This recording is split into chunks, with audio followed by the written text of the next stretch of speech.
to be the best racing driver, I also have to be really good at being a type 1 diabetic. It's hard, but you have to do it. Indy NXT, Indy Pro 2000, it was the route. That was where Josef Newgarden and I started battling it out with each other. We all tried to go to Formula One. You know, I was a Formula One reserve driver before it was cool to be a reserve driver. There was no cool suits and helmets and stuff like that.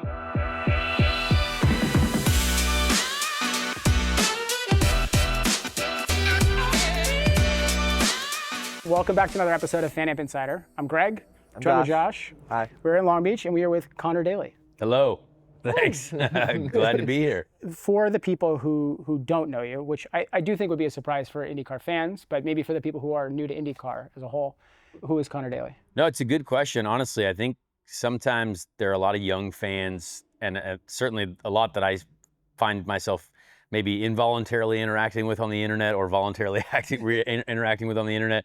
But there's a lot of young folks who might not be kind of aware of a lot of the paths that some of us took to get this place now. And like I started when I was 10 in go-karts, did the whole road to Indy, right? The Indy NXT, Indy Pro 2000. It was all called different things when I was growing up, but that was the route. Like that was where, you know, Josef Newgarden and I started battling it out with each other, and everyone was kind of on that same pathway. We all tried to go to Formula One. You know, at least most of us did at some point. My dad was a Formula One driver and an IndyCar driver as well. So I kind of had him as an influence in my family in general. But yeah, you know, I was a Formula One reserve driver with Force India before it was cool to be a reserve driver. There was no, we didn't have suits. We were hidden under the radar. I was at the factory every day doing simulator work, but like it wasn't cool to like have 48 reserve drivers yet with a bunch of cool suits and helmets and stuff like that. You needed to bleach your hair blonde and get a mullet. I know. And then you can be on the pit wall. I was too early. I wasn't. Yeah, I got the mullet too late. But but it was really cool experience. You know, we got to win some races in F3 and compete in F2 as well. Obviously, when it was GP3 and GP2, and you know that was the era of Carlos Sainz, Valtteri Bottas, all those guys coming through. Pierre Gasly, Danny Kvyat. That was my era coming through. So a lot of good drivers, learned a lot over there. Got to drive some Formula One cars, which is really cool. And then ended up back over here. So I love IndyCar. I've always loved IndyCar, but definitely wanted to give that route a shot. And happy that I ended up back here. And obviously my IndyCar career has been a bit of a roller coaster, I would say, involuntarily as well. But yeah, I've enjoyed some success, have some trophies at the house from IndyCar races, which is cool, and I want to keep that going as well. What was it like growing up, like in that household, having a dad who had done racing, who had had success in his career, and then you're up to pick your path in life? Well, I mean, honestly, it was interesting because he retired when I was born, so I only ever heard stories of my dad racing. So like, I didn't actually get to see him do anything, except for when he started doing stuff with Jordan Formula One car, which was the most. Then I was a real human at that point. I was like 10 or so, 11 or so, and I went over to the Jordan factory, got on the simulator, which wasn't even a simulator. It was just like a wheel with all the buttons on it that they were like practice pushing them. And my dad got to test that car at Silverstone, which was cool. And that was when I saw something. But yeah, I mean, he had a lot of great relationships in the sport, still does. The reason why, I kind of have been exposed to so many great supporters of my career is because of him. So it was helpful for sure, and nice to have a good coach around the house as well. Yeah, there was a quote from you recently about the photo that you have up in your house from your dad, I think back in like the 80s. Yeah. And like it's here. like here at Long Yeah. Beach. I can't imagine like being able to race like the same track. I feel like that's gotta be so cool. Well, what's crazy is the car that I have a picture of him at the Long Beach Grand Prix in 1981, I think it is here this weekend in the historic Formula One. Oh, is it really? Like sessions, yeah. So I just met the guy who owns it. I'm surprised I didn't put you in it. I'm not asked to do a lot of that stuff, but I saw my dad's name on the car. I was like, hey man, that's my dad. He's like, oh yeah, Conor, like that's cool. And I've never got to drive any of my dad's Formula One cars. I'm not really like super pumped about driving historic cars because they were very dangerous. A lot of people were hurt in those. And so I'm not like, it's not like a desire on my list of things to do. It's also, but so this track's also important to you. You've had a lot of milestones here. Like, do you feel now that like, your dad and you, like there's this like family legacy around this track? I think so, yeah. I mean, this race was a race that I always came to just as a kid too, that I love being out here. But yeah, like winning here in 2011 in Indy NXT, that was a huge day for me. It was really fun for my family. Like my family was here for that. My dad and my mom were in Victory Lane. And then my first IndyCar street race was here randomly when I got thrown into the car by Dale Coyne last minute. So there's a lot of random stuff that's happened to me here that is really memorable. The other side of it too is that MannKind sponsored this weekend. So in like the present tense, it's also an important weekend. Oh yeah. You were first diagnosed with type 1 diabetes when you were like leaving karting, like moving up? Yeah, kind of in that transitional phase. It was actually on the way to the Skip Barber Racing School for my first 3-day school that my parents were like, oh, we should probably like maybe go get you checked out. Like it's probably not normal that I'm consuming like a gallon of water every 5 minutes and, you know, like really losing weight and looking like I had a problem.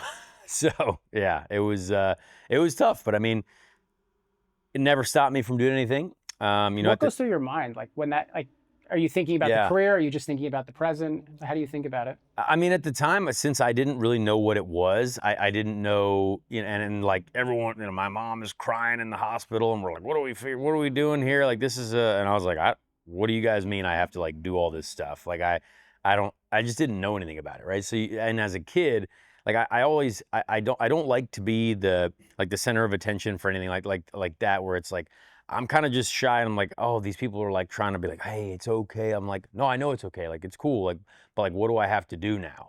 And so all of these things got tossed into my life that I guess I always like to listen to smarter people than me, which are doctors, I feel like. So I was listening to them. They're like, you need to do this. And I was like, I believe you. And so that's kind of what I did, and went to the races and started figuring things out. Okay, I need to use insulin. I got to check my blood sugar all the time. I got to do all this stuff. But like the penalty for not doing that is probably that I wouldn't be able to race, or I wouldn't be able to do that as well. And so for me, the racing meant more than anything. So to be the best racing driver that I had to be, I also have to be really good at being a type 1 diabetic. So it was hard. And like at the time, there was no, like Charlie Kimball had not come out with the whole diabetes program that he had ran for a long time. I was just kind of the only one that I knew about.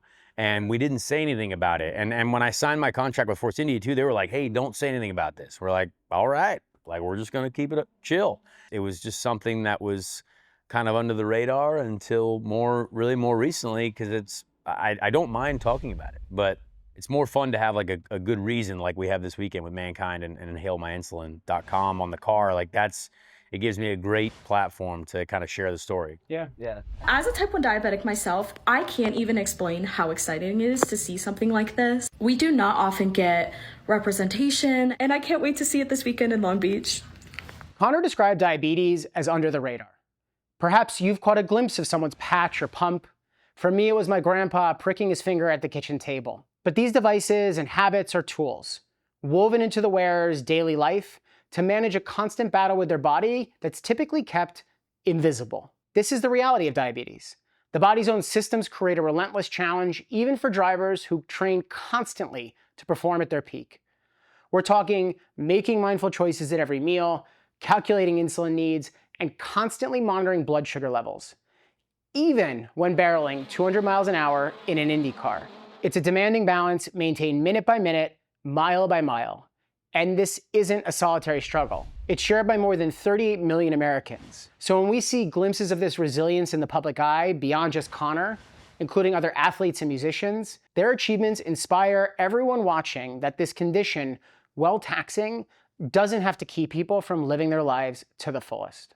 I think it's also interesting because there's so many things that people actively see with motorsports career that is like physically challenging, and is like, you know, they can see like, oh, someone was in the car and broke a wrist. When it's something like diabetes, where like you don't actively see it. And like, I'm sure there's so many drivers that do have those things that they, you know, have to balance on a week by week basis. And I think it's interesting that you now get to speak up about this, and like probably also hopefully like bring other things that people like deal with on a regular basis. Yeah, I mean, it's hard, and there are a lot of people with diabetes out there. Like there's a lot of people living with it, and it is, you know, the things that I share with people, I think the most difficult part about diabetes for a lot of people is just the mental battle of just doing the work. Like it's hard, and you do have to do the work, but like, I mean, a lot of the times I'm at the house. Do I want to wash the dishes immediately? No. Like maybe I'll leave them there. Like it's hard work to do work. But you have to do it. I struggle, and I have my rough days like everyone else. Like it's hard at times. And do I like sit at my house and I'm like, this sucks? Yeah, it does. Like, it's not easy at times, and people don't really know about it. And like, my girlfriend sees it, my family sees it, and like, they get worried. But it's like, at the end of the day, it's still something that I'm plagued with for forever, right? Which is fine, but I'm also still lucky enough to get to do this. Yeah. And hopefully, I meet parents of kids all the time, and like meet kids all the time. You know, they're wearing their sensors just like me, and they're trying, like, this is so cool that you're actually doing this. Like, how do you do it? I'm like, honestly, like, anything's possible. Like, I've jumped out of planes, I've driven limos over jumps, I've done backflips on dirt bike, I've done all the dumb stuff that you can do in your life, and it's not stopped me. So it's just, but I have to think just a little bit harder before I do everything, and like prepare for a little bit more before I do everything. But you can do that without being like without holding anyone up or without doing it. And even if you do, it doesn't matter, because people are pretty cool. They're like, oh yeah, dude, if you got something you got to do it. So, I mean, to talk about the podcast for a second, we're seeing a lot more drivers in many different series really get into different forms of content. And I mean, you're now over 150 episodes into a podcast, which is like, that's a lot. It's a lot of commitment, honestly. It seems like you're very open to talking about anything on the podcast and like very honest. But like, what brought you initially to even start the podcast at the end of the day? Kind of, I wanted to, and people had asked me before, like, oh, like, would you ever do that? I'm like, yeah, but like, I didn't know who to do it with. I didn't know what. I'm honestly not that smart when it comes to technology. I couldn't set up all these cameras. I couldn't do it. But Joey Molinaro, who started the podcast with, he actually just called me and was like, hey, have you ever thought about this? I was like, yeah, actually I have. And so when Joey and I started it, it was kind of fun. Joey was, race fan, Indiana guy. And so now obviously with Chase is someone who I've known for a little while, and he comes from the NASCAR side, right? But he loved being at every IndyCar race that he went to. And our whole goal of the show is to help fans from other realms of the sport, like IndyCar. And some people like comment like, oh, like, why doesn't Chase know more about IndyCar? It's like, why don't a lot of people know more about IndyCar? Like, that's our biggest problem, is that no one knows what IndyCar is. So like, we got to get there. And so my whole goal with Chase, and he's done a great job, I think, of finding good questions for the interviewers, trying to understand the sport, and obviously being owned by Dale Earnhardt Jr., which is very NASCAR. But Dale loves IndyCar racing, and they wanted to have someone under their umbrella on the IndyCar side, and so it means a lot to kind of have them as owners, and it's just fun for me. I don't mind putting stuff out there, and it's important to be honest. I think it's why sugarcoat anything? I mean, look, if I have a bad day, I'm going to tell you why I had a bad day, and it's like, I don't care if you believe me or not. I'm just going to be honest. You know what I mean? Like, I'm just going to tell you. This is what it's happening. I'm not here to lie. It's been fun, and I appreciate the folks that listen. Yeah. How has it affected your career in doing it? I mean, taking the honest path is a very particular path to go down, right? Like, you've got the sponsors. But then too, just in general, how has it affected your career? I think it's an important element to add to the brand. I think a lot of companies and sponsors kind of get excited about, oh, like podcast. Okay, cool. Because like, think of how many companies do podcast ads now. Like, it hasn't necessarily led to like a big deal like that. I thought it like, oh, maybe like the podcast is really what's going to help like secure a sponsorship deal. But it never hurts when you talk about it, like, oh, that's kind of cool. Like, will you be able to mention us on the podcast? Like, yeah, like for sure. Like, it's my podcast. Like, we can do whatever we want.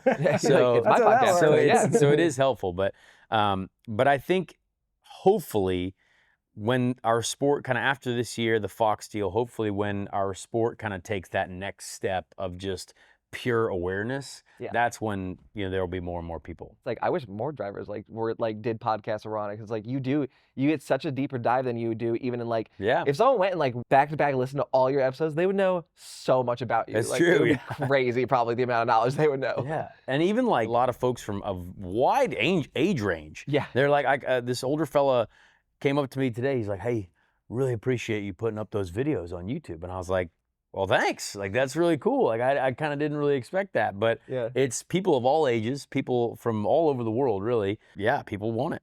Yeah. On that, I guess you've met so many people in doing all these interviews, having all these episodes. Like, was there something that stands out to you just as like this incredible moment where you connected with a guest, or you heard something that you weren't expecting from someone you knew very well in the paddock? I look back at one of my favorite interviews, which I wish I would have done this later into the podcast, because I think more people now would have appreciated it. But we interviewed Jaime Alguersuari, who was obviously a Red Bull Formula One driver and was very young at the time and had quite a wild ride of kind of going through what Red Bull is going through now, like the psychotic driver moves and everyone's fired every day. You know, like it's kind of crazy. Red Bull will remove Liam Lawson from their driver lineup after just 2 races, with the team set to promote Yuki Tsunoda. But like that was my generation's like, whoa, this is like they're kicking him out already. Like this is crazy. This guy's like 19. And hearing him, like going back and listening to that was a really cool interview because I just purely sent him a message. I met him once in my life and I got a picture with him because I was a kid. And I had just sent him a message like, hey man, I would love to just tell your story. Like, I think this is a cool story. I know about it. And he was a fantastic interview, and stuff like that I think is really cool to get to do. We interviewed Milo Ventimiglia too, who was in The Art of Racing in the Rain. Great actor and loves racing, loves motorsport. Such a great speaker as well. And even Danny Sullivan. We just had Danny Sullivan on, right? Like great legend of the sport.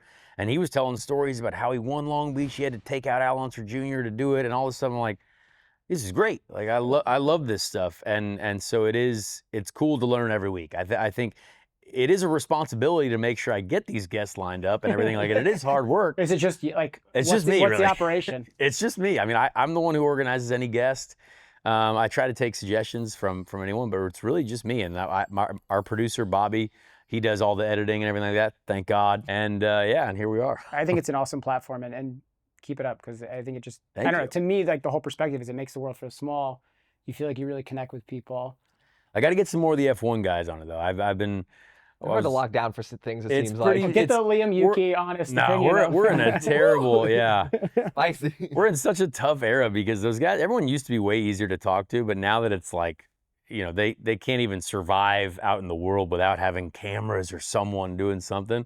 I would play golf when we were playing golf last year with Lando. I was like, dude, I gotta have you on the show sometime. He's like, man, everything I do is controlled by someone. Like I was like, hey, I was like, you know what? That's cool. I don't mind. Like I don't want to have to add to that schedule. Like that's crazy. But having one of those guys on would be fun at some point. Or Daniel Ricciardo. I want to have Daniel Ricciardo on the show. He's a good dude. We'll have him on at some point, I feel like. I got to convince him to come to an Indy 500 first, too. There you go. Yeah. This year. He would love it, honestly. Yeah. I feel like I know love he it. would. I keep telling him.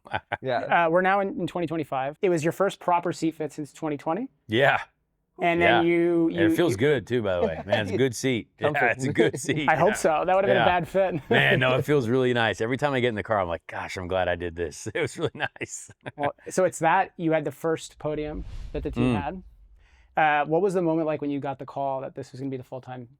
Oh man, I mean, honestly, we were working on it ever since we stopped the season last year, and it's stressful. The off season is not for the weak-minded, and it's, you know, you're up against, you know, the finances of it for the most part, right? The corporate partnerships, you know, obviously, I feel like what I brought to the table as a driver was evident, and what I brought to the table, you know, for the team was evident, but that's not always all that counts, right? You have to have a few other things as well. So it was by far one of the most stressful off seasons, and honestly, it still is stressful because like you're always trying to continue to build the program, but it is nice to be here. It is nice to kind of start seeing the progress that we're making.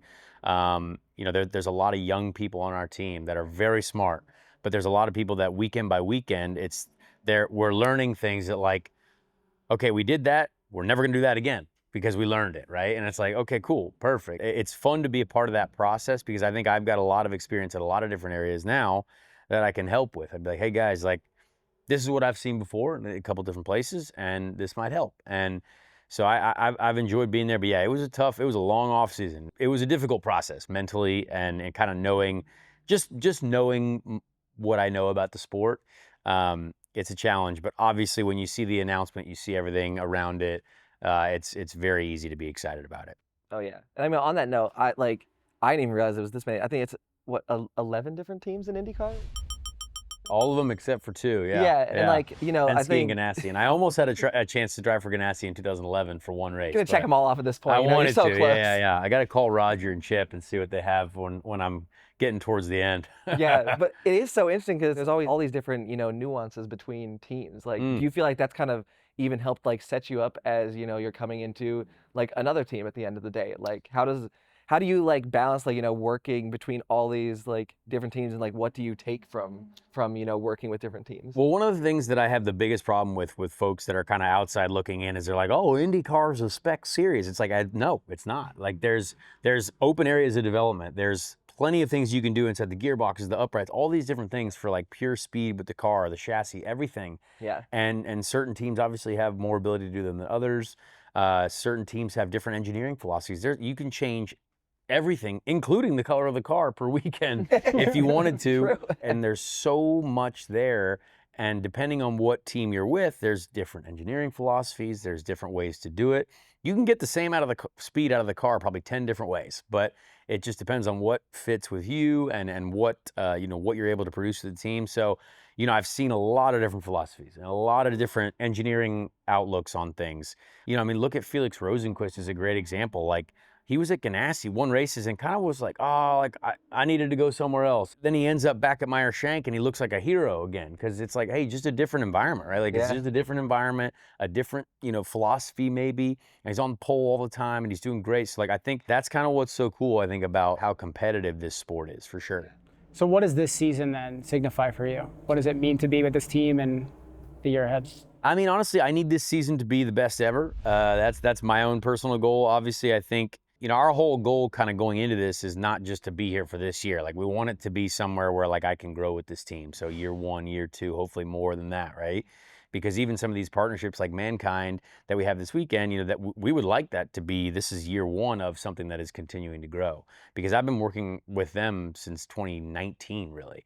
And it's kind of been a slow process, but we're here now, and now they're on the car in a big way. So it's just a matter of using the resources that we have in the best possible way. We want to win a race. That's obviously the biggest goal. But to be consistently getting better, I think, is very, very important for us as a team, and that's the goal. And then we'll see where it shakes out. But I think obviously the second half of the season with all the short ovals and some stuff like that, obviously we know that that's going to be our strong point because we were there last year. Yeah. And we do have the experience and we have the information. But like these first few races are not only new with the hybrid, places that I haven't been to in a while either. And now that the hybrid balance is definitely a shift from what I've experienced last time I was here. So there's a lot that we are figuring out on the fly. But it sounded like from your podcast this week that you're actually like feeling very good about this weekend. I think so, yeah. And where the car is. Yeah, this weekend we have the same tires we had at St. Pete, and we kind of know a little bit about what we had there. So I do feel confident for this weekend, and I'm definitely ready to just get out there and get going. You don't know until you get out there, so we'll see. It's good. We've covered a lot overall. Different topics. I'm curious, the algorithm in the future, if people were to Google your name, like what do you want it to say? What are the top results? That's a great question. Hopefully some success is up there. That'd be nice. Some like pictures on the podium and wins and stuff like that. Maybe drinking milk. That'd be a good one. Hey, that's a good one. Definitely, winning the Indy 500 is without a doubt the goal of life. That's going to be, this year we're going to win it. Obviously that's important to try to do. But yeah, I hope I'm just a good representative for the sport. I love this sport. It's going to be probably how I put food on the table for the rest of my life, even though sometimes it frustrates me enough to where I'm like, I just don't ever want to be in the paddock again. But then I'm like, well, I also have to have a job, so this is probably the only place I can get a job. So it's just life. You have those days. Yeah, exactly. You have those days. But yeah, hopefully it's just being a good representative for the sport. That would be the goal.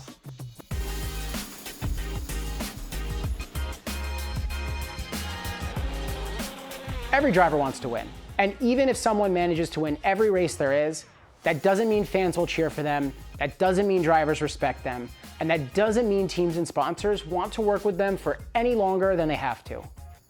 Those things come because they're a good person and a good representative of the sport, and that creates attraction.